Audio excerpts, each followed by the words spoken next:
আসসালামু আলাইকুম। আজকে আমরা আমাদের কোয়েল পাখি ফার্মে থেকে ৩০০ ডিম ইনকিউবেটর দিয়ে ডিম ফোটানোর চেষ্টা করব। মূলত আমাদের ডিম ফোটানোর বা ইনকিউবেটর চালানোর মতো আগের কোনো অভিজ্ঞতা নাই। তো তার জন্য আমরা বেশি ডিম না দিয়ে ৩০০ ডিম দিয়ে তারপরে ফোটানোর চেষ্টা করব, যে দেখব যে আমাদের কোয়েল পাখির ডিম থেকে কয়টা বাচ্চা বের হয়। মূলত আমি আজকে ২০০ ডিম আমাদের ইনকিউবেটরে ঢুকাবো। যেহেতু আমাদের হ্যাচার আমাদের ২০০, তো তার জন্য আজকে আমি ২০০ ডিম দেবো, আর ২ দিন পরে আমাদের আরও ১০০ ডিম দেওয়া হবে ইনকিউবেটরে। আর এই ৩০০ ডিম আমাদের সংগ্রহণ করতে আমাদের ১ সপ্তাহ লেগে যায়, যেহেতু আমাদের কোয়েল পাখি একেবারে অল্প।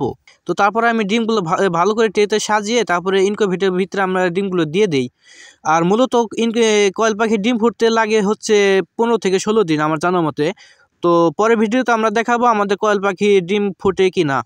মূলত এই ভিডিওটা আমাদের আরও ২ সপ্তাহ আগের, আমি সময়ের অভাবে ভিডিও এডিট করতে পারি নাই। আর আমাদের ডিম ফোটার এই টাইম হয়ে গেছে মূলত এখন। তো পরের ভিডিওতে আমরা দেখাবো যে আমাদের ডিম কি ফুটলো, কয়টা ফুটলো, কেমনি কি বাচ্চা, সবই দেখাবো। তো আমাদের জন্য দোয়া করবেন। আসসালামু আলাইকুম।